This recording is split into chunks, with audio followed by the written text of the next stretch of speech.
चलिए, तो हम लोग पढ़ रहे थे क्या, न्यूटन्स लॉज ऑफ कूलिंग, है ना। न्यूटन्स लॉज ऑफ कूलिंग में हम लोगों ने क्या पढ़ा था?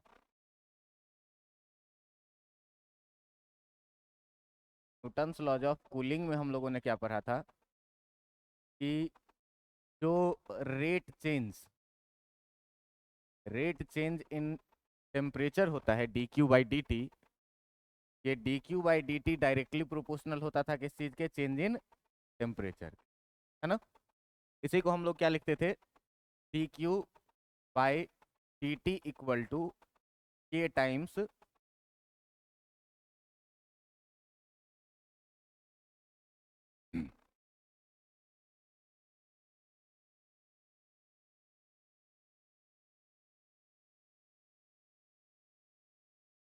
देखो हम लोग लिखते थे क्या, D Q by D T equal to K times temperature of the body minus temperature of surrounding.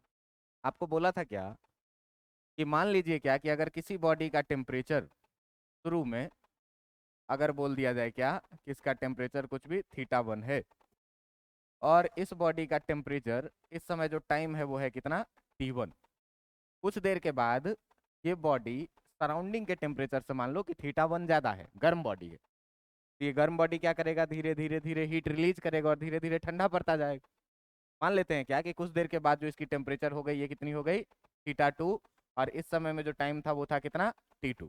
तो देखो कि यहाँ से यहाँ तक अगर हम लोग चेंज इन टेम्परेचर का बात करेंगे, चेंज इन टेम्परेचर का बात करेंगे, तो टेम्परेचर थीटा 1 से थीटा 2 हुआ है कि नहीं?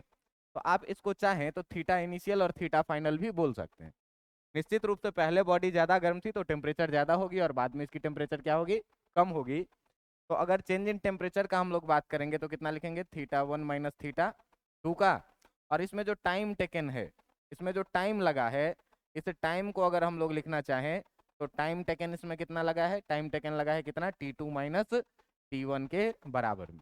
अब देखो कि यहाँ पर जब ये वैल्यू डालेंगे तो ये डी क्यू बाई जो डी टी है, ये है कि आपका एक्चुअली में, तो change in heat per unit time, यही चीज पढ़ते थे, पर यूनिट टाइम। और जब पर यूनिट टाइम का बात करेंगे चेंज इन हीट का, तो इस चीज को ही हम लोग लिखते थे कितना? इसी चीज को हम लोग लिखेंगे कितना? Theta 1 minus theta 2 change in heat by time taken को कितना लिखेंगे? T2 माइनस T1 और इक्वल टू के टाइम्स। अब टेम्परेचर ऑफ बॉडी लिखने की बात आई थी, तो मैं बोला था क्या कि देखो कि बॉडी का temperature time to time change हो रहा है। जैसे जैसे समय बीतती जा रही है, ये अगर मान लो कि थोड़ा सा हॉट आयरन का कोई पीस है, तो ये कुछ देर अगर हम लोग हवा में रख देंगे तो ये धीरे धीरे क्या होता जाएगा? ठंडा होता जाएगा। तो इसका लगातार टेम्परेचर क्या हो रहा है? गिर रहा है। तो टेम्परेचर जब गिर रहा है तो हम लोग टेम्परेचर ऑफ बॉडी के जगह पर क्या रखें? तो टेम्परेचर ऑफ बॉडी के जगह पर मैं क्या बोला कि इनिशियल टेम्परेचर और फाइनल टेम्परेचर का एवरेज ले लो। तो इनिशियल टेम्परेचर और फाइनल टेम्परेचर का जब हम लोग एवरेज लिए थे तो ये कितना हो जाता? Theta 1 plus theta 2 by 2। और अगर मान लेते हैं कि सराउंडिंग का टेम्परेचर जो है वो थीटा S था, तो टेम्परेचर ऑफ सराउंडिंग के जगह पर क्या लिखेंगे? माइनस थीटा S के बराबर में। और यही चीज था आपका क्या? Newton's laws of cooling. ठीक है, यही चीज था कि आपका न्यूटन्स लॉज ऑफ कूलिंग। इसमें मैं बोला था क्या कि के जो है, ये के आपका क्या है? कांस्टेंट है, और ये कांस्टेंट का वैल्यू बहुत सारे फैक्टर्स पर डिपेंड करता है। बात समझ में आ रहा है? बहुत सारा फैक्टर मतलब कि लगभग लगभग लगभग सारे के सारे फैक्टर्स पर ये डिपेंड करते हैं। अभी तक जो हम लोग पढ़े हैं, लगभग लगभग मैंने बोला। अभी देखेंगे कि किस किस फैक्टर पर डिपेंड करता है। ये सारा चीज मैथमेटिकली आएगा कहाँ? तो ये ऑब्जर्वेशन से हम लोग अभी केवल लिखे हैं स्टेटमेंट से। स्टेटमेंट से देखिए क्या कि न्यूटन्स लॉज ऑफ कूलिंग क्या कहता है कि heat loss by the system जो होता है पर यूनिट टाइम, ठीक ना।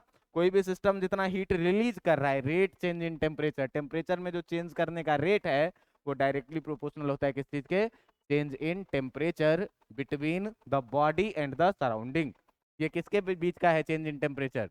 तो चेंज इन टेम्परेचर जो है ये है किसके बीच का? Between body and surrounding. कि बॉडी और सराउंडिंग के बीच में, बॉडी और सराउंडिंग के बीच में जो है सो कितने का टेम्परेचर चेंज हो रहा है, इसी टेम्परेचर चेंज को हम लोग क्या बोलते थे? Delta T. अब मैं आपको क्या बोला कि कोई एक बॉडी है, जिस बॉडी का इनिशियल टेम्परेचर है कितना θ1 और ये ऐसे सराउंडिंग में रखा हुआ है जिसका टेम्परेचर है कितना θs। अब ये गर्म बॉडी धीरे धीरे क्या करेगा, अपने से हीट रेडिएशन निकालेगा और हीट रेडिएशन निकालने के पश्चात ये क्या होगा, धीरे धीरे धीरे धीरे ठंडा होता जाएगा। ठंडा होता जाएगा कब तक, जब तक इस बॉडी का टेम्परेचर सराउंडिंग टेम्परेचर के बराबर में ना हो जाए। अभी ठंडा का मौसम है, हम लोग आग जलाते हैं, तो आग जलाते हैं, अगर कंप्लीट बर्न हो गया है तो आग उसके बाद क्या हो जाएगा, धीरे धीरे धीरे ठंडा होना शुरू हो। कब तक ठंडा होगा, जब तक कि उस आग का टेम्परेचर क्या हो जाए, सराउंडिंग के बराबर में ना हो। शुरू में इसका टेम्परेचर ज्यादा था, लेकिन जैसे जैसे ही टाइम बढ़ता जाएगा ये क्या होता जाएगा, धीरे धीरे ठंडा होता जाएगा। तो हम लोग मान लिए क्या कि जब टाइम T1 था तो इसका टेम्परेचर θ1 था, और जैसे जैसे टाइम बढ़ के T2 हुआ तो इसका टेम्परेचर घट के कितना हो गया, θ2। इस बीच में अगर चेंज इन टेम्परेचर का बात करें तो कितना, θ1 माइनस θ2 हो जाएगा, अधिक माइनस कम चेंज। टाइम कितना लगा, T2 माइनस T1 के बराबर। बात समझ में आ रहा है कि नहीं। अब जरा सा ध्यान से देखना कि अगर इसी चीज को हम लोग इस वाले इक्वेशन में पुट कर देंगे, तो इस वाले इक्वेशन में पुट कर देंगे तो change in temperature per unit time, और ये किसके बराबर में, तो K times temperature of the body. अब यहाँ सवाल आया क्या कि टेम्परेचर ऑफ द बॉडी क्या लिया जाए, तो मैंने आपको क्या बोला कि टेम्परेचर ऑफ बॉडी देखो कि लगातार वेरी कर रहा है, बदल रहा है। क्यों, जैसे जैसे जैसे टाइम बढ़ेगा इस बॉडी का टेम्परेचर धीरे धीरे धीरे क्या होता जाएगा, घटता जाएगा। और टेम्परेचर घटने लगेगा तो ऐसे केसेस में हम लोग क्या करते हैं कि ये वेरिएबल टेम्परेचर और डिक्रीजिंग है। तो इसमें मैं आपको बताया था क्या कि जो ये वेरिएबल भी है तो शुरू में आग बहुत तेजी में ठंडा होगा। क्योंकि देखना शुरू में टेम्परेचर डिफरेंस बहुत ज्यादा है सिस्टम और सराउंडिंग के बीच का। अभी ये जो हीट रेडिएट करेगा ये बहुत ज्यादा हीट रेडिएट करेगा, लेकिन धीरे धीरे जैसे जैसे इसका हीट टेम्परेचर कम होता जाएगा तो टेम्परेचर डिफरेंस भी क्या होता जाएगा, धीरे धीरे कम होता जाएगा। और मैं आपको बोला था क्या कि हीट लॉस और टाइम के बीच का जो ग्राफ होता है, ये ग्राफ कैसा था, कुछ इस तरीके था, यूनिफॉर्मली डिक्रीजेज नहीं है ये नॉन यूनिफॉर्मली डिक्रीजेज है। क्या कि स्टार्टिंग में डिक्रीज होने का रेट बहुत ज्यादा है, टाइम बहुत कम आगे बढ़ रहा है तो हीट का अमाउंट जो है ये बहुत ज्यादा रिलीज हो रहा है। बात समझ में आ रहा है कि नहीं। लेकिन बाद में देखो कि बहुत ज्यादा टाइम लेने के बाद भी इसका डिक्रीमेंट का रेट, आप देखिए कि शुरू में, अगर हम शुरू में बात करें इतने छोटे से लेंथ के लिए, तो शुरू में आप देखिए कि इतने छोटे से लेंथ में जो टेम्परेचर चेंज है, ये टेम्परेचर चेंज एक बड़ा सा चेंज को दिखा रहा है, यहाँ पे एक बहुत बड़ी चेंजेज है ये। और आप वही लास्ट में देखिए, तो लास्ट में देखिए कि अगर हम इतना ही बड़ा टाइम इंटरवल ले रहे हैं तो इतना बड़ा टाइम इंटरवल में हीट में चेंजिंग कितने का आया है, बहुत ज्यादा कम, ये बहुत ही स्लाइट है उसके रिस्पेक्ट में। बात समझ में आ रहा है कि नहीं। इसका मतलब क्या हुआ कि शुरू में बहुत तेजी से हीट रिलीज हुआ है और बाद में ये रिलीज होने का रेट क्या हो गया है, घट गया है। तो डिक्रीजिंग नहीं है ये, नॉन यूनिफॉर्मली डिक्रीजिंग है। कैसे, यूनिफॉर्मली डिक्रीज करने का मतलब ये सीधा लाइन भी हो सकता था कि हर जगह एक जैसे डिक्रीज करेगा, लेकिन ऐसा नहीं था। इसी कॉन्सेप्ट पर मैंने आपको पिछले दिन एक क्वेश्चन भी दिखाया था। अब बात रही थी किस चीज की कि भाई सिस्टम ऑफ बॉडी का जो टेम्परेचर लें हम यहाँ पर, टेम्परेचर ऑफ बॉडी, ये टेम्परेचर ऑफ बॉडी कितना लें। तो मैंने यहाँ पर आपको क्या बताया कि टेम्परेचर ऑफ बॉडी देखो कि ये वेरिएबल क्वांटिटी है, तो हम लोग ये बात मान के चलेंगे क्या कि किसी पार्टिकुलर टाइम के लिए, बहुत छोटे टाइम इंटरवल dt के लिए हीट लॉस का वैल्यू कहीं भी कैसा कंसीडर करेंगे, कांस्टेंट कंसीडर करेंगे। और कांस्टेंट कंसीडर करेंगे तो इस कांस्टेंट का वैल्यू हम लोग कैसे लिखेंगे, initial temperature plus final temperature by कितना, 2। सराउंडिंग का टेम्परेचर गिवन होगा और इसी डाटा का यूज करके हम लोग क्या करेंगे कि अब इस पर क्वेश्चन करेंगे। बात समझ में आ रहा है। तो क्वेश्चन करने के लिए देखना कि के एक कांस्टेंट है जो किसी गिवन मटेरियल के लिए, गिवन सिचुएशन के लिए सेम रहता है, ये बदलता नहीं है। बात समझ में आ रहा है। अब देखना कि इस पर क्वेश्चन कैसे कैसे पूछे जाएंगे। तो क्वेश्चन पूछने के लिए आप देखिए कि पहला क्वेश्चन है आपके पास क्या कि क्या कह रहा है कि एक सब्सटेंस है, एक सब्सटेंस कह रहा है कि जो a substance is cooled from 70 degree Celsius to 60 degree Celsius in 5 minute. एक सब्सटेंस है जिसका टेम्परेचर पहले था कितना, 70 डिग्री सेल्सियस का, और ये टेम्परेचर धीरे धीरे घट के हो गया कितना, 60 डिग्री सेल्सियस पर कितने देर में, 5 मिनट में। 5 मिनट बाद इसका टेम्परेचर कितना हो गया, 60 डिग्री सेल्सियस पर। तो क्या कह रहा है, क्या आपसे कह रहा है क्या कि find the time in which find the time in which its temperature its temperature becomes its temperature becomes 60 degree to 50 degrees Celsius if the surrounding temperature is if the surrounding temperature is 30 degree Celsius. क्या कह रहा है कि कोई एक substance है जिसको 70 degree Celsius से 60 डिग्री सेल्सियस पर आने में 5 मिनट का टाइम लगता है। आप बताइए कि वही सब्सटेंस 60 डिग्री से 50 डिग्री सेल्सियस पर आने में कितना टाइम लेगा यदि बाहर का टेम्परेचर कितना है, 30 डिग्री सेल्सियस है।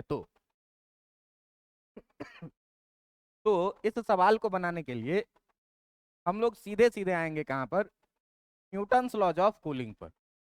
और न्यूटन्स लॉज ऑफ कूलिंग क्या कह रहा है, न्यूटन्स लॉज ऑफ कूलिंग क्या कह रहा है, न्यूटन्स लॉज ऑफ कूलिंग क्या कह रहा है कि किसी भी चीज का initial temperature minus final temperature बटा time final minus time initial, यानी कि time interval. Initial temperature minus final, इसको θ1 θ2 हम लोग लिखे थे, इक्वल टू के टाइम्स कितना, theta initial plus theta final by 2 और माइनस थीटा ऑफ किसका, सराउंडिंग का। बात समझ में आ रहा है कि नहीं। अब देखो कि जो पहला डाटा दिया हुआ है उस पहले डाटे से हमको के का वैल्यू मिल जाएगा। कैसे मिल जाएगा, इनिशियल टेम्परेचर पता है, फाइनल टेम्परेचर पता है कितना, 70 से 60। टाइम इंटरवल हमको पता है कितने का, 5 मिनट का। हमको थीटा इनिशियल थीटा फाइनल पता है और सराउंडिंग का टेम्परेचर भी क्या है, पता है। जब ये सारा वैल्यू हम लोग पुट कर लेंगे तो हमको के का वैल्यू मिल जाएगा कि नहीं, और के का वैल्यू दूसरे सिचुएशन में डाल देंगे, सवाल सॉल्व हो जाएगा। देखते हैं कैसे होगा। तो देखिए कि पहले सिचुएशन में हमारे साथ क्या है कि थीटा इनिशियल कितना दिया हुआ है भाई, पहले सिचुएशन में जो थीटा इनिशियल दिया हुआ है ये कितना डिग्री सेल्सियस, 70 डिग्री सेल्सियस। इसका मतलब 70 माइनस 60, टेम्परेचर कितना हुआ है, 70 से होकर के 60 तक टेम्परेचर हुआ है। इसका मतलब चेंज इन टेम्परेचर कितने का, 70 माइनस 60 का। नीचे टाइम कितना लगा है, TF माइनस TI, 5 मिनट का। रहने दो इसको 5 मिनट ही रहने दो, मिनट में डालें, आंसर भी जो आएगा वो मिनट में लिखेंगे, नहीं तो सेकंड में बदलने का मन अपना बदल सकते, ठीक ना। Equal to K times theta initial कितना 70 प्लस थीटा फाइनल कितना 60 बाई 2 और माइनस सराउंडिंग का टेम्परेचर कितना 30। ध्यान से देखो ये 5 से 2 बार में कट जाएगा, 10 होगा ऊपर, 5 से 2 बार में कट गया तो 2 इक्वल टू बचा कितना के टाइम्स, ये हो गया 130 और 130 का आधा हो जाएगा कितना 65 और माइनस कितना 30। मतलब अगर यहाँ से हम लोग देखें तो यहाँ से हम लोग देखें तो जो के का वैल्यू आपका आ रहा है, ये के का वैल्यू कितना आ रहा है 2/35। के का वैल्यू कितना आ रहा है 2/35। अब ये के का वैल्यू आ गया है हमारे पास। तो अब देखिए कि दूसरा सिचुएशन में हमसे क्या पूछ रहा है कि 60 डिग्री से 50 डिग्री तक जाने में इसको कितना टाइम लगेगा। तो 60 डिग्री से 50 डिग्री में जाने में जो टाइम लगेगा तो फिर हम लोग वही चीज पर पहुंचेंगे, क्या, delta Q upon delta T equal to K times theta initial plus theta final upon 2 और माइनस थीटा ऑफ सराउंडिंग। बात समझ में आ रहा है कि नहीं। अब यहाँ देखो चेंज इन टेम्परेचर हमको पता है, चेंज इन टेम्परेचर कितना, theta initial minus theta final by delta T, time interval का वैल्यू। के का वैल्यू हमने पीछे से निकाला हुआ है, थीटा इनिशियल पता है, थीटा फाइनल पता है, बाय 2 माइनस कितना थीटा ऑफ सराउंडिंग का टेम्परेचर, सबका वैल्यू डालेंगे तो कितना से पूछ रहा है 60 से 50 आने में टाइम कितना लगेगा नहीं पता। बात समझ में आ रहा है कि नहीं। के का वैल्यू पीछे हम लोगों ने निकाला हुआ है कितना 2/35, तो चलो डाल दिए 2/35 into theta initial plus theta final 60 plus 50 110 और 110 का आधा करेंगे तो कितना 55 और माइनस थीटा ऑफ सराउंडिंग है कितना 30 डिग्री सेल्सियस। बात समझ में आया कि नहीं। अब देखिए आप यहाँ से ये कितना हो गया 10/, डेल्टा टी इक्वल टू 2/35 और इंटू ये हो जाएगा कितना 25। ठीक ना। इसको आप काट सकते हैं, तो ये कितना से कटेगा 5 से 7 बार में, 5 से 5 बार में, 10 से ये 10 कट जाएगा, तो 1/डेल्टा टी इक्वल टू बचेगा कितना 1/7, यानी कि डेल्टा टी इक्वल टू कितना हुआ 7 मिनट। बात समझ में आ रहा है कि नहीं। इसका मतलब इसको 50 डिग्री 60 डिग्री से 50 डिग्री आने में कितना टाइम लगेगा 7 मिनट का टाइम लगेगा। अब तुम यहाँ से देखो कि ऑब्जर्वेशन ये क्वेश्चन क्या कहना चाह रहा है। तो हम लोग देखे हैं क्या कि इसको 70 डिग्री सेल्सियस से 60 डिग्री सेल्सियस आने में कितने का टाइम लगा 5 मिनट, क्वेश्चन में दिया हुआ था। लेकिन वही चीज जब ये 60 डिग्री सेल्सियस से आ गया 70 डिग्री सेल्सियस पे, तो इसको टाइम कितना लग गया 7 मिनट। तो अजीब लग रहा है कि नहीं। क्या कि यहाँ भी 10 डिग्री सेल्सियस कम हुआ है तो 5 मिनट में, और यहाँ भी 10 डिग्री सेल्सियस कम हुआ है तो लेकिन टाइम लग गया कितना मिनट 7 मिनट। टेम्परेचर तो एक जैसा ही घटा है। तो यहाँ फैक्टर क्या काम करता है, सराउंडिंग के साथ बॉडी का टेम्परेचर डिफरेंस। हाँ हाँ 60 से 50। ठीक ना। 60 से 50 आने में कितना लग गया इसको, 60 से 50 आने में कितना लग गया 7 मिनट। तो देखो कि जब सराउंडिंग का टेम्परेचर थीटा सराउंडिंग दिया हुआ है कितना 30 डिग्री सेल्सियस। बात समझ में आ रहा है कि नहीं। तो 30 डिग्री सेल्सियस में और 70 डिग्री सेल्सियस में 40 का गैप है, और टेम्परेचर डिफरेंस ज्यादा है तो हीट भी रिलीज होगा क्या ज्यादा, बॉडी जल्दी जल्दी ठंडा पड़ेगा, तो 5 ही मिनट में 10 डिग्री सेल्सियस कम हो जाएगा।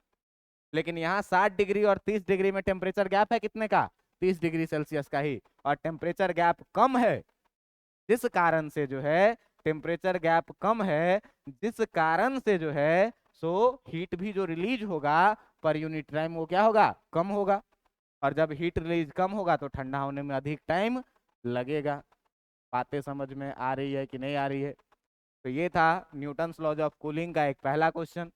एक दूसरा क्वेश्चन आप देखिए, कह रहा है क्या कि if a body cools if a body cools from from 70 degree Celsius to 60 degree Celsius in 5 minutes, and and it cools it cools from 60 degree Celsius to 40 degree Celsius in 12 minutes. In a 12 minute, then find the surrounding temperature. Then find the surrounding temperature का value आपको निकालना है। दो situation दिया हुआ है। पहला situation क्या दिया हुआ है कि 70 डिग्री सेल्सियस से 60 डिग्री सेल्सियस आने में कितना टाइम लग रहा है 5 मिनट का। दूसरा सिचुएशन क्या दे रहा है कि 60 से 40 आने में कितने का टाइम लग रहा है 12 मिनट का। तो बताइए कि सराउंडिंग का टेम्परेचर क्या है। दोनों अलग अलग सिचुएशन में न्यूटन्स कूलिंग लॉ अप्लाई कीजिए और दोनों इक्वेशन को सॉल्व करिएगा तो आपको वैल्यू मिल जाएगा। अच्छी बात यह है कि सब्सटेंस दोनों ही कंडीशन में सेम है, तो के का वैल्यू भी दोनों कंडीशन में क्या होगा एक जैसा होगा। सवाल को जरा सा बनाइए, आप लोगों से बन जाएगा। थोड़ा सा कॉपी निकालिए और मेहनत कीजिए, आपसे बनेगा, निश्चित रूप से बनेगा।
चलिए बन जाएगा आप लोगों से, बन जाएगा। देखिए पहले वाले में direct Newton's laws of cooling लगाइए, न्यूटन्स लॉज ऑफ कूलिंग लगाइए, कितना हो जाएगा? Temperature difference 60, 70 minus 60 upon time कितने का लगा है, equal to K times theta initial plus theta final. 130, 130 का आधा कितना, 130 का आधा कितना, 65 माइनस सराउंडिंग टेम्परेचर को मान लो थीटा। ठीक है, पहला इक्वेशन हो गया। दूसरा इक्वेशन देखो, इसको काट लो। 2 इक्वल टू आ जाएगा कितना, के टाइम्स 65 माइनस थीटा। चलो रहने देते हैं, ये इक्वेशन नंबर 1। दूसरा इक्वेशन देखो, चेंज इन टेम्परेचर कितना, 60 माइनस 40 बाई टाइम कितना, 12 का बराबर के टाइम्स, ये कितना हो जाएगा, 60 40 150, 50 माइनस कितना सराउंडिंग टेम्परेचर थीटा। इसको देख लीजिए कितना आ जाएगा, 20 बट्टा 12 बराबर के टाइम्स 50 माइनस कितना थीटा। दोनों को क्या करते हैं, डिवाइड कर देते हैं। इस दोनों इक्वेशन को क्या करते हैं हम लोग, डिवाइड कर देते हैं। ये कट भी जाएगा, 4 तिया 12, 4 पंचे 20। तो दोनों को जब डिवाइड करोगे तो देखो कि दोनों इक्वेशन को जब हम लोग डिवाइड करेंगे, डिवाइडिंग इक्वेशन 1 एंड 2, तो जब दोनों को आप डिवाइड करिएगा तो डिवाइडिंग इक्वेशन 1 एंड 2 आपको क्या मिलेगा, इक्वेशन 1 एंड 2 आपको क्या मिलेगा। तो देखिए पहला इक्वेशन के लेफ्ट हैंड साइड में है कितना, 2, 2 को कुछ नहीं तो हम 2/1 लिखते हैं, equal to K times 65 minus कितना थीटा। और जो दूसरा इक्वेशन है आपका 5/3 अपॉन 5/3, और इधर इक्वल टू कितना, के टाइम्स 50 माइनस कितना थीटा।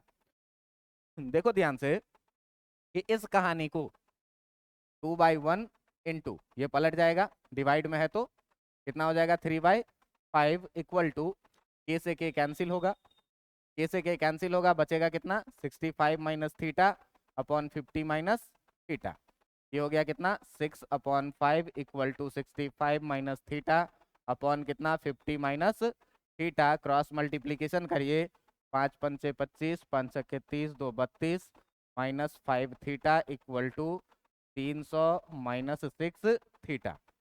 ये हो जाएगा कितना, तो इधर ले आओ, इसको इधर भेज दो, तो कितना हो जाएगा, -5 theta plus 6 theta equal to 300, और ये -325, और ये फाइनली आपको मिल जाएगा कितना, theta equal to -25 degree Celsius.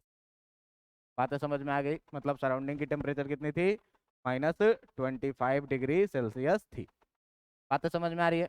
अब सवाल उठता है क्या, ये जो न्यूटन्स लॉज ऑफ कूलिंग है, न्यूटन्स लॉज ऑफ कूलिंग क्या कहता है, तो न्यूटन्स लॉज ऑफ जो कूलिंग है ये क्या कहता है कि D Q upon D T जो है ये आपका डायरेक्टली प्रोपोर्शनल है किस चीज के, चेंज इन टेम्परेचर के। और इस चेंज इन टेम्परेचर को, इस चेंज इन टेम्परेचर को ही हम लोग दूसरे फॉर्म में क्या लिखे थे, हम लोग लिखे थे क्या कि रेट ऑफ कूलिंग। इसको क्या लिखे थे, rate of cooling directly proportional to change in temperature, या इसी को हम लोग क्या लिखे थे, delta T upon D T directly proportional क्या, चेंज इन टेम्परेचर। इस न्यूटन्स लॉज ऑफ कूलिंग को प्रूफ कैसे किया जाए, बात समझ में आ रहा है। इस न्यूटन्स लॉज ऑफ कूलिंग को प्रूफ कैसे किया जाए, तो बहुत ही आसान प्रूफ है, कुछ स्टेप्स का यूज करना है, कुछ मैथमेटिकल टर्म का यूज करना है। आप लोग अगर बाइनोमियल थ्योरम पढ़े होइएगा 11th क्लास में, तो बाइनोमियल में एक टर्म आता है क्या कि यदि 1 प्लस एक्स का पावर n है और अगर x is much much much less than 1 है, बहुत छोटा क्वांटिटी है, वेरी स्मॉल, अगर x बहुत छोटा क्वांटिटी है, अगर x जो है सो बहुत छोटा क्वांटिटी है, वेरी स्मॉल क्वांटिटी है, तो इसको हम लोग 1 प्लस एन एक्स लिख देते हैं, पावर पीछे लेके आ जाते हैं। क्या चीज, यहाँ 1 माइनस नहीं, 1 प्लस एन एक्स। ये एक स्पेशल बाइनोमियल है जो आप पढ़ते हैं ना सीरीज, उसमें बहुत छोटे एक्स के लिए, जिसका हम लोग फिजिक्स में बहुत टर्म में यूज करते हैं। तो इसको क्या करना है, ध्यान में रखना है। बात समझ में आ रहा है।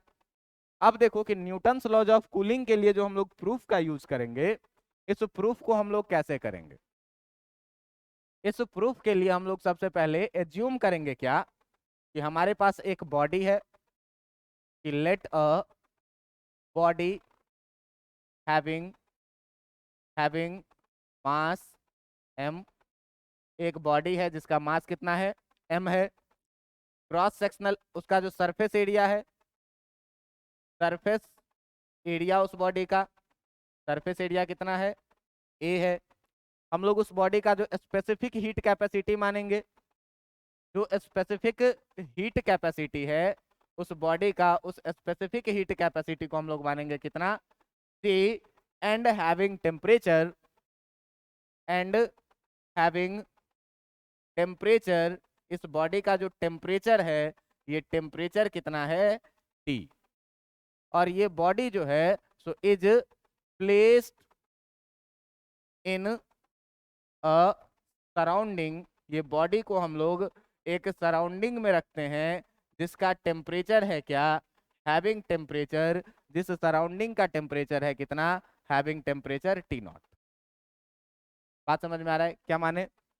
माने क्या कि अपने पास एक बॉडी है, इस बॉडी का सरफेस एरिया कितना A, मास कितना m, स्पेसिफिक हीट कैपेसिटी कितनी C, और इस बॉडी का टेम्परेचर जो है वो है कितना T। सराउंडिंग में रखा हुआ है और सराउंडिंग का जो टेम्परेचर है यहाँ पर, ये सराउंडिंग है और इस सराउंडिंग का जो टेम्परेचर आपको दिया हुआ है, ये टेम्परेचर कितना दिया हुआ है T0 के बराबर। इतनी बातें समझ में आ रही है कि नहीं? अभी हम लोग स्टीफन बोल्ट्जमैन लॉ पढ़े थे, बात समझ में आ रहा है? और स्टीफन बोल्ट्जमैन लॉ क्या कहता है? स्टीफन बोल्ट्जमैन लॉ क्या कहता है कि जो हीट लॉस है वो डायरेक्टली प्रोपोर्शनल क्या होता है टेम्परेचर के फोर्थ पावर। डायरेक्टली प्रोपोर्शनल किस चीज के होता है? टेम्परेचर के फोर्थ पावर में।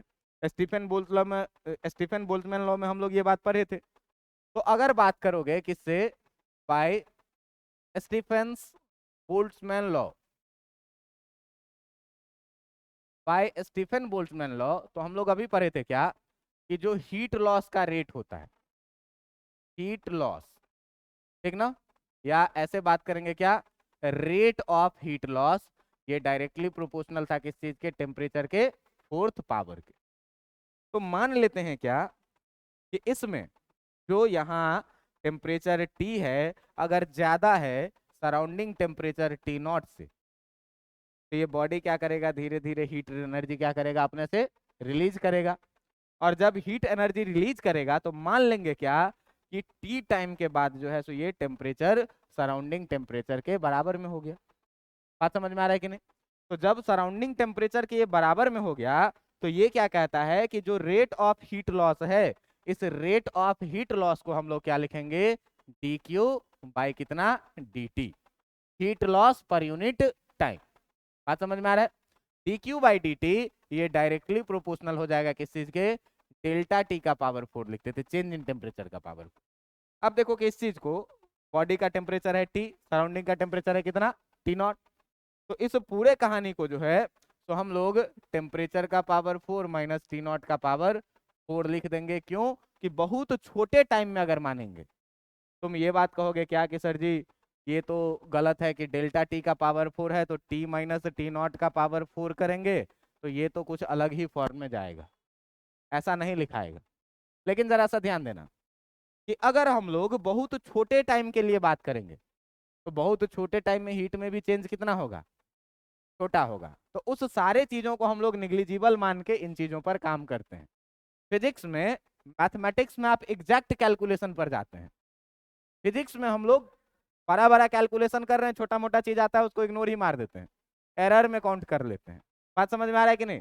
तो यहाँ पर T4 माइनस T0 का पावर 4 हम मैथमेटिकली ऐसे कैलकुलेट नहीं करेंगे। इस दोनों के बीच में जो चेंजेज आएंगे, हम जानते हैं कि इसको तुम तोड़ोगे 2 बार स्क्वायर करके 4 बार मल्टीप्लाई करके लंबा सा एक्सप्रेशन आएगा, लेकिन जो बाकी एक्सप्रेशन आएगा ऑलरेडी ये dt टाइम में बहुत छोटा टेम्परेचर में चेंज होगा, और उसको 2 से गुना कर दोगे तो और छोटा चेंज हो जाएगा, इतना छोटा हो जाएगा कि इसको हम लोग ऑलमोस्ट जीरो के जैसा कंसीडर कर लेंगे। बात समझ में आ रहा है कि नहीं? तो अब यहाँ से देखिए कि dq by dt directly proportional to T4 minus T0 का पावर 4 होगा। तो यहाँ से हम लोग dq by dt equal to जो है तो क्या लिखे थे, k टाइम्स t का पावर 4 और माइनस कितना T0 का पावर भी कितना 4। बात समझ में आ रहा है?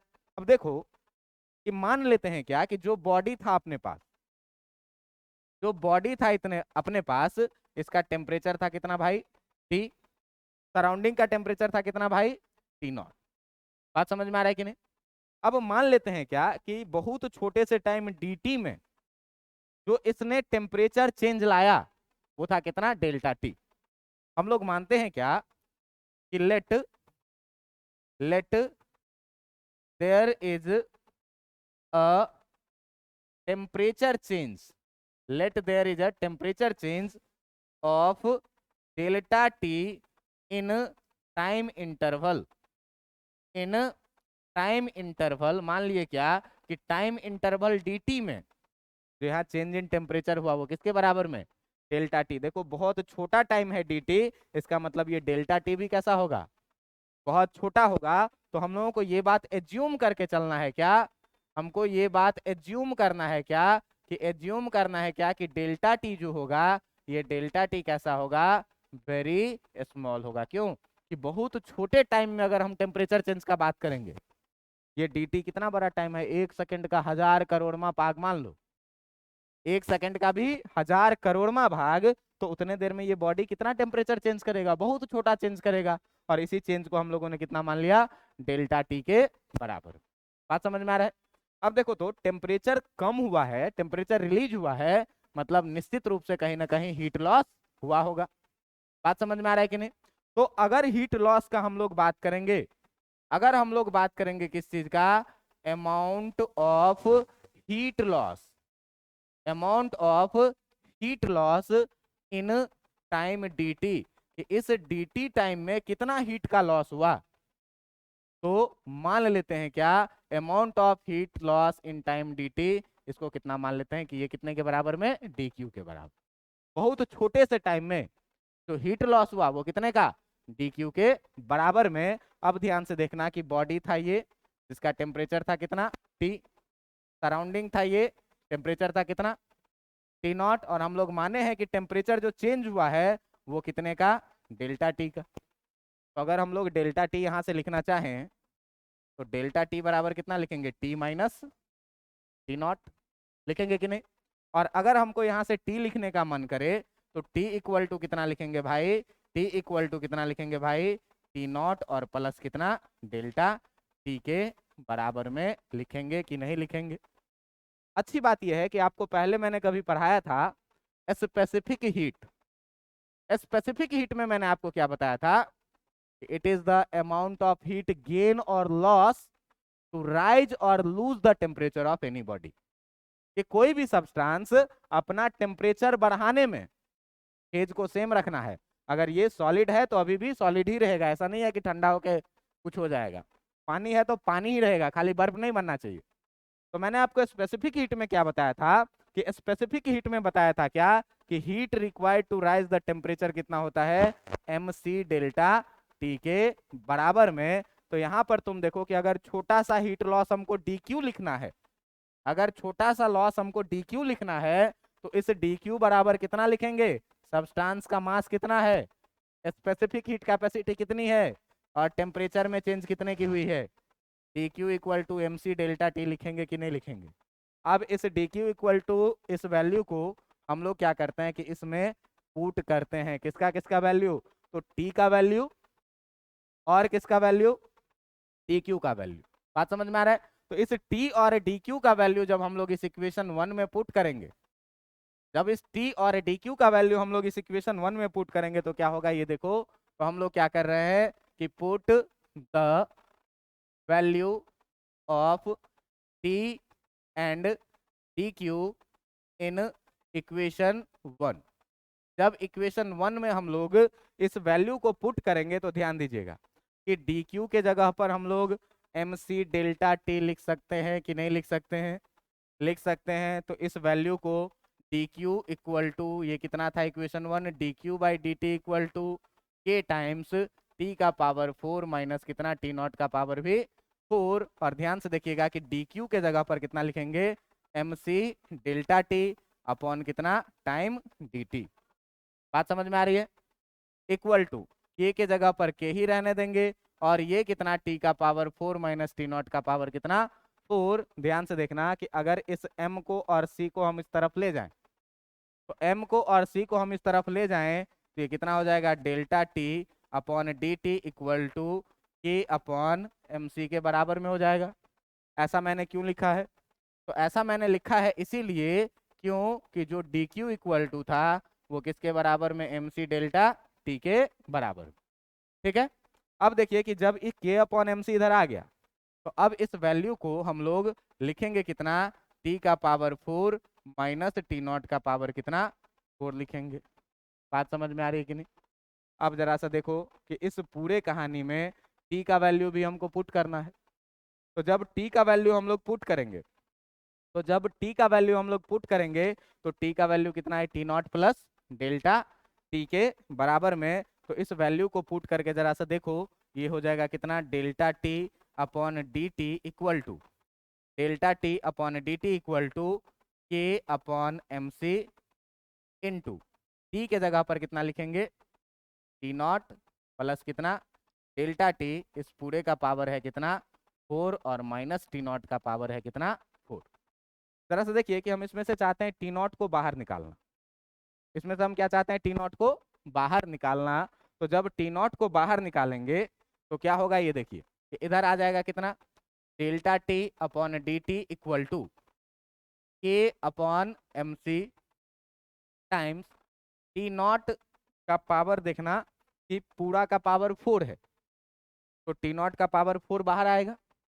तो टी नॉट का पावर 4 बाहर आएगा, तो अगर ऐसे नहीं समझ में आ रहा है तो जब टी नॉट इसमें कॉमन लेंगे तो वो कितना हो जाएगा, 1 plus delta T upon T not, और इस पूरे का पावर जो हो जाएगा, इस पूरे का पावर जो हो जाएगा, इस पूरे का पावर हो जाएगा कितना 4, और माइनस कितना है, टी नॉट का पावर 4। अब जरा सा ध्यान से देखो कि इस दोनों चीज में से के अपॉन एम सी को ऐसे ही रहने दो, के अपॉन एम सी को ऐसे ही रहने दो। इसमें देखो कि इसको टी नॉट का power 4 into 1 plus delta T upon T not, इसका पावर 4 और माइनस टी नॉट का पावर 4 लिख सकते हैं कि नहीं?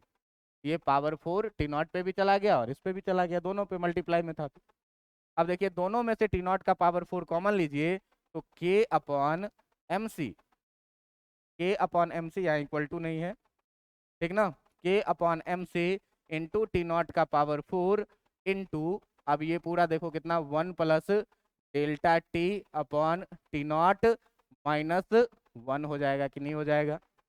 अच्छा, इसका पूरा का पावर है कितना 4, ठीक ना, इस पूरे का पावर है कितना 4, इस पूरे का पावर है कितना 4 और माइनस कितना हो जाएगा 1। अब जरा सा ध्यान से देखो कि ये डेल्टा टी के बारे में हम लोग पीछे ही देखे हैं क्या, कि डेल्टा टी जो है ये कैसा क्वांटिटी है, डेल्टा टी जो है सो बहुत ज़्यादा छोटा क्वांटिटी, बहुत ज़्यादा छोटा क्वांटिटी में अगर टी नॉट से हम लोग डिवाइड कर देंगे तो ये और ज़्यादा बहुत ज़्यादा छोटा हो जाएगा। तो अब ये बहुत ज़्यादा छोटा क्वांटिटी हो गया, तो इसके लिए हम लोग K upon M C into T not का पावर 4, और इसको तुम देखो, तुमको ध्यान से बोले थे क्या कि 1 प्लस एक्स का पावर अगर एन रहे और x बहुत ज्यादा छोटा रहे तो इसको हम लोग 1 प्लस कितना लिखते हैं, एन एक्स लिखते हैं। अब जरा सा ध्यान से देखना कि इसको 1 प्लस एन पावर पीछे आ जाएगा 4 times delta T upon T not, और माइनस 1 लिखेंगे कि नहीं लिखेंगे? लिखेंगे। ये +1 और ये -1 कितना बचा, K upon M C T not का पावर 4 इंटू कितना, 4 times delta T upon 4 times delta T upon कितना, एक टी नॉट से ये 4 कट के कितना हो जाएगा, 3 हो जाएगा। अब जरा सा ध्यान से देखिए कि जो आपका D T by D T बचा है, जो आपका delta T upon D T बचा है, ये कितना, के अपॉन एम सी, ठीक ना, टेम्परेचर नॉट का पावर 4 लिख देते हैं यहाँ पे, ये वाला 4 पहले लिख दिए, 4 K upon M C T not का पावर 3 अपॉन कितना, अपॉन कितना बचा आपका डेल्टा टी, टी नॉट का पावर 3 इंटू कितना, डेल्टा टी। अब जरा सा ध्यान से देखो, 4 कांस्टेंट, के क्या, मास ऑफ द बॉडी क्या, स्पेसिफिक हीट कैपेसिटी क्या, और सराउंडिंग का टेम्परेचर भी क्या। बात समझ में आ रहा है कि नहीं?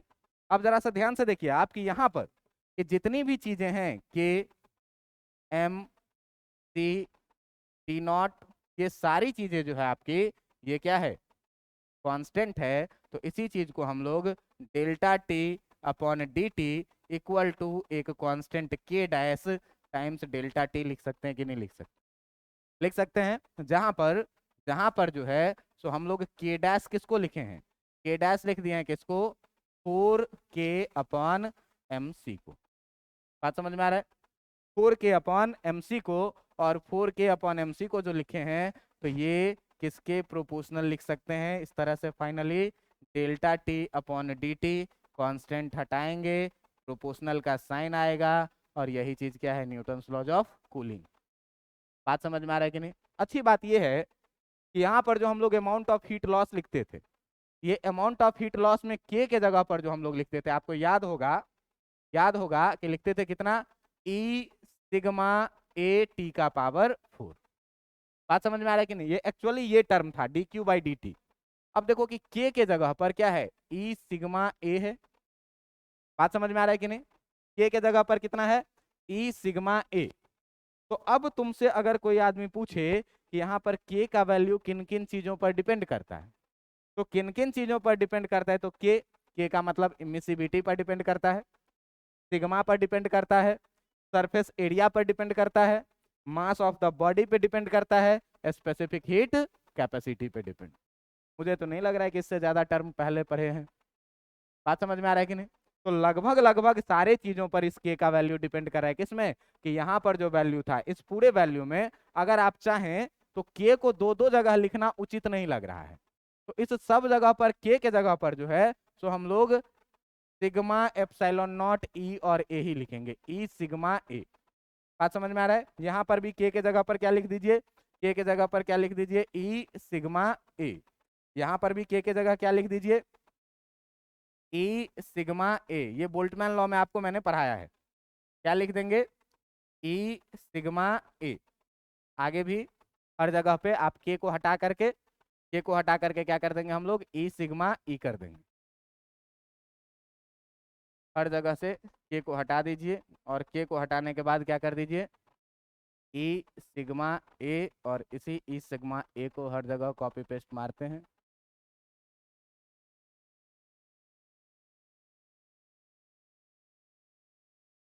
बार तो बहुत अच्छा है। ठीक ना? यहाँ से भी हटा ही दो, जब इतना हटा दिए तो। 4 टाइम्स सिग्मा ई सिग्मा ए, और यहाँ पे जो है सो हम लोग सारे टर्म के बारे में लिख देते हैं। क्या? यहाँ पर चाहे ई हो, चाहे सिग्मा हो, चाहे ए हो, चाहे एम हो, चाहे सी हो, और चाहे टी नॉट हो, ये सारी की सारी चीज़ क्या है? कांस्टेंट है। और ये सारी की सारी चीज़ें कांस्टेंट है, जिसको हम लोग क्या बोले हैं? कि डैश मत आए। नीचे भी इसको हटा दो। ठीक ना? नीचे भी इसको हटा दो, और इस सारे को जो है इसको अब के ही रहने दो, जब के लिखे थे तो। और यहाँ पर लिखिए कितना? कि के इक्वल टू जो होगा वो कितना? 4 sigma A upon M C, upon कितना? M C. अब कोई आदमी पूछे कि इस कांस्टेंट का वैल्यू किस किस चीज़ पर डिपेंड करता है, तो इमिसिविटी पर डिपेंड करता है, सिग्मा पर डिपेंड करता है, एरिया पर डिपेंड करता है, मास पे डिपेंड करता है, स्पेसिफिक हीट कैपेसिटी पे डिपेंड करता है, और यही चीज़ क्या है? आपका न्यूटन्स लॉज ऑफ कूलिंग है। तो न्यूटन्स लॉज ऑफ कूलिंग में हम लोग कहाँ से बढ़े? हम लोग बढ़े कहाँ से? स्टीफन बोल्ट्जमैन लॉ से। जो स्टीफन बोल्ट्जमैन लॉ क्या कहता था? स्टीफन बोल्ट्जमैन लॉ क्या कहता था कि ये चीज जो है D Q by D T, heat loss, ये किसके बराबर में होता है? ई सिग्मा ए, टेम्परेचर का पावर कितना? 4। बात समझ में आ रहा है कि नहीं? और यहीं से चीजों को हमने आगे बढ़ाया। क्या माना? कि एक ऐसा बॉडी जिस बॉडी का टेम्परेचर टी है और सराउंडिंग का टेम्परेचर कितना है? T not. धीरे धीरे बॉडी ठंडा होने लगेगा, यहाँ से हीट रिलीज होगा। क्या माने? कि डी टी टाइम में जो चेंज इन टेम्परेचर हुआ वो कितना? Delta T. तो बहुत छोटे टाइम में जो टेम्परेचर में चेंज भी होगा वो कितना होगा? बहुत छोटा। इसका मतलब डेल्टा टी क्या होगा? बहुत ज्यादा छोटा होगा। और जब डेल्टा टी बहुत ज्यादा छोटा होगा तो भाई डी टी टाइम में कुछ ना कुछ हीट तो निकला होगा, तो उस हीट को हम लोगों ने कितना मान लिया? D Q. अब सवाल उठा कि यहाँ से यहाँ तक में change in temperature delta T है, इसका मतलब बॉडी का टेम्परेचर और सराउंडिंग के टेम्परेचर का डिफरेंस डेल्टा टी के बराबर में। अब डेल्टा टी के बराबर में, तो यहाँ से टी बराबर कितना लिखेंगे, T not plus delta T, और डी क्यू बराबर कितना लिखेंगे, तो बॉडी का टेम्परेचर चेंज हुआ है, और टेम्परेचर चेंज होने में जो हीट लगता है या हीट निकलता है, उस हीट को हम लोग क्या बोलते हैं, स्पेसिफिक हीट, जो कितना माना गया है, डी क्यू। तो डी क्यू बराबर कितना लिखेंगे, एम सी डेल्टा, दूसरा क्लास में पढ़ाए हुए हैं इस हीट के चैप्टर के, है ना, हीट चेंज वाले में। अब इस टी का और डी क्यू का वैल्यू हम लोगों ने क्या किया, इस इक्वेशन में रख दिया। इस इक्वेशन में रखने के बाद इस इक्वेशन को सॉल्व किया गया। सॉल्व करने के बाद हमको दिखा क्या कि D T by D T जो है, यानी change in temperature per unit time, ये डायरेक्टली प्रोपोर्शनल है किसके, चेंज इन टेम्परेचर के। और इसी चीज को फाइनली हम लोग एक लाइन में क्या लिख देते हैं, एक लाइन में क्या लिख देते हैं कि delta T upon D T जो है ये प्रोपोर्शनल है किसके, temperature of body minus temperature of surrounding के। और इसी चीज को हम लोग क्या बोलते हैं, इसी चीज को हम लोग क्या बोलते हैं, न्यूटन्स लॉ ऑफ कूलिंग। और इस प्रकार से जो है तो आपका ये हीट ट्रांसफर चैप्टर यहाँ पर हो जाता है समाप्त। बात समझ में आ रहा है, हीट ट्रांसफर हो जाता है समाप्त। इसके बाद आता है थर्मोडायनामिक्स।